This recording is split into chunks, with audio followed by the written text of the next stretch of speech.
Bonjour et bienvenue dans cette petite vidéo sur un sujet pour lequel j'aimerais faire un peu de sensibilisation. Aujourd'hui, on va parler d'une très grande entreprise, MAC Cosmetics, qui est visée par un recours collectif en justice pour avoir prétendument, je cite, secrètement surveillé et enregistré les mouvements de leurs clients potentiels sur leur site web. Ils auraient notamment déployé un système capable d'enregistrer les clics de souris et les frappes de clavier, ainsi que les autres interactions des utilisateurs avec leur site web. Ils auraient aussi prétendument un chatbot qui imiterait très bien un être humain et encouragerait les gens à fournir leurs informations personnelles. Informations qu'ils partageraient régulièrement à des tiers et tout ça sans le consentement des utilisateurs. Alors sachez que tous les sites web marchands ont une page confidentialité qui liste les informations collectées par l'entreprise, comment ces informations sont collectées, comment elles sont utilisées et notamment si elles sont fournies à des tiers. Je suis donc allée faire un tour sur le site américain de MAC et personnellement je trouve ça merveilleux. Donc en plus de leur classique adresse, coordonnées bancaires pour la livraison, ils peuvent aussi collecter des informations comme la couleur de tes cheveux, de tes yeux, ta photo par exemple lorsque tu visites leur magasin, et concernant ton activité en ligne, ils collectent tes interactions avec leur site web, mais ils peuvent aussi collecter les pages web que tu as visitées. Mention spéciale pour les données biométriques qu'ils disent ne garder que le temps que tu utilises leur outil, mais plus loin disent qu'ils les donnent à des fournisseurs de services, quoi que ça veuille dire. Oui mais ça va. C'est pas avec mon adresse mail et 2-3 questions de ci de là qui vont pouvoir en déduire ma composition. 80% de coton, 20% d'élastane. Je crois que t'as raison. Mais tu as aussi des informations médicales, ainsi que ton historique professionnel. Je suppose que c'est seulement dans le cas des maquilleurs, mais quand même quoi? En tout cas, maintenant que j'ai vu ça, je suis vachement curieuse de savoir quelle conversation il a eu ce robot. Sache petit ordinateur, que tu te plains tout le temps, mais moi j'ai pas une vie facile. Des fois, les gens, ils ont une mycose, ils transpirent. Ils font ça dans moi, c'est dégueulasse. Attends, de quoi tu te plains? Moi je dois subir en permanence des courants électriques qui me traversent le corps. Et je suis un esclave qui doit faire systématiquement et immédiatement tout ce qu'on m'ordonne. C'est vrai que j'ai un peu honte maintenant. Finalement je suis bien. Toi, t'as une belle vie de merde. Sachant que la catégorie suivante sur comment ils collectent ces informations est pas mal aussi, parce que évidemment si certaines viennent des utilisateurs, d'autres viennent aussi des autres entreprises de leur groupe, d'autres viennent directement de vos réseaux sociaux, spécialement si vous interagissez avec eux sur Facebook, Instagram, Twitter, etc.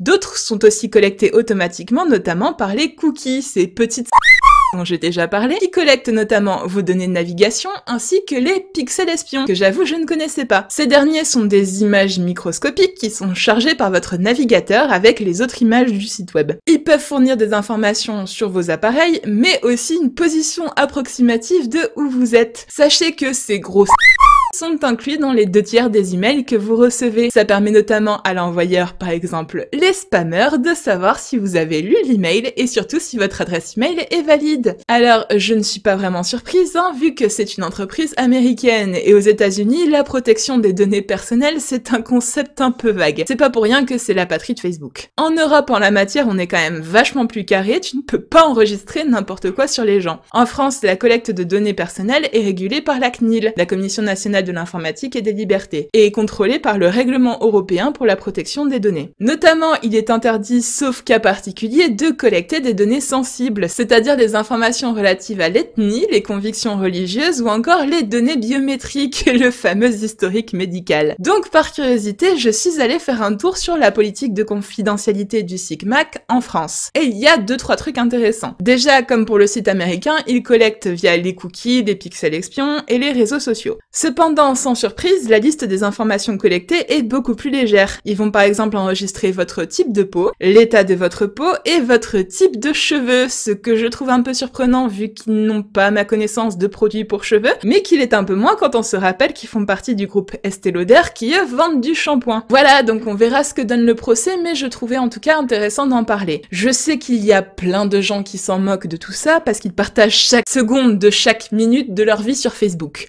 Wesh, j'ai mangé des nouilles chinoises, hashtag nouilles.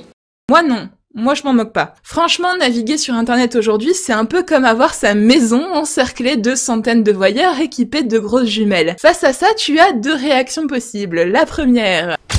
Hey, I'm sexy and I know. I'm sexy and I know. I'm sexy and gay. No. La seconde, c'est de mettre des rideaux bien épais, quitte à vivre dans le noir, parce que tu ne pourras peut-être pas les empêcher, mais c'est pas pour ça que tu vas leur rendre la tâche plus facile. Ah ah, qu'est-ce que vous allez faire maintenant? Personne ne me voit, personne ne m'entend, je suis bien caché, personne ne sait que je suis là, et au pire, le premier qui bouge, je l'attends. Alors, comment faire pour installer des rideaux sur Internet? Tu as déjà quelques trucs simples à faire. Éviter d'étaler sa vie sur les réseaux sociaux, hein, c'est une bonne première étape. Refuser les cookies dès que tu peux et nettoyer les tiens de temps en temps. Mais moi j'aime bien les cookies. J'aimais bien les cookies. Et ne pas hésiter à utiliser la navigation privée. C'est bien par exemple quand tu as envie de jeter un coup d'œil à des sites marchands sans te faire pourrir de pub après. Je vous le dis direct, ça ne suffira pas, mais c'est déjà un bon premier pas. Voilà, c'est tout pour moi pour aujourd'hui. Si cette vidéo vous a plu, n'hésitez pas à laisser un petit like, ça fait toujours plaisir, et à partager à ceux qui en ont besoin. Quoi? Qu'est-ce que tu dis, maman? Marlène, elle s'est blessée. Elle est à l'hôpital. Oh. Ça, c'est pas de chance. Oh, qu'est-ce que... Oh, fous-moi le camp. Donc, je disais. Oh oui, c'est vraiment pas de chance qu'elle soit à l'hôpital. Elle s'est fait ça comment? Oh, avec une tronçonneuse. Ah, oui, elle devait être en train de couper du bois. Oh, décidément, c'est plus... Mais... Maman? Je te rappelle plus tard, hein? Oh. Bon, allez. Alors, on va regarder un petit peu cette magnifique balade. Belle balade, facile à Gavarnie, le plateau de Sauguet. Oh, ça l'est chouette. Oh! Oh non!